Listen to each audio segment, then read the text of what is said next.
कीर्तनकार माधव महाराज घुले यांनी संत गाडगेबाबा यांच्याविषयी आक्षेपार्ह विधान केल्याचा आरोप परीट समाज बांधवांकडून करण्यात आला आहे। इगतपुरी तालुक्यातील भरविरे खुर्द येथे बाल भैरवनाथ मंदिर कलशारोहण सोहळ्यानिमित्त अखंड हरिनाम सप्ताहाचे आयोजन करण्यात आले होते। यावेळी कीर्तनकार माधव महाराज घुले यांनी राष्ट्रसंत गाडगेबाबा यांच्याबद्दल आक्षेपार्ह विधान केले।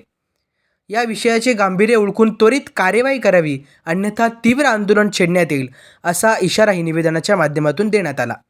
तहसीलदारांच्या मार्फत हे निवेदन मुख्यमंत्री देवेंद्र फडणवीस यांना पाठवण्यात आले आहे। डिजिटल महाभूमीसाठी अनिल कुमार गोटी, मलकापूर। आज आम्ही मलकापूर शहर राष्ट्रसंत गाडगे महाराज समिती सर्व सदस्य व समाजबंधू मलकापूर तहसील कार्यालयामध्ये निवेदन देण्यासाठी आलो आहे।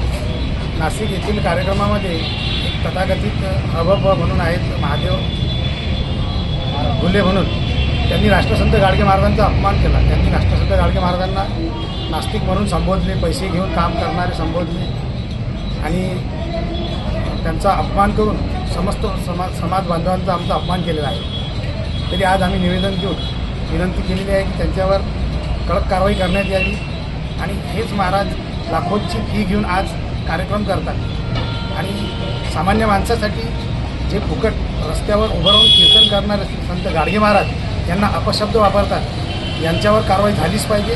जर नाही झाली तर आम्ही सर्व या विरोधात जाऊन मोठं आंदोलन उभारू। कडक इशारा आम्ही माननीय मुख्यमंत्री देवेंद्रजी फडणवीस यांना या निवेदनामार्फत देत आहे।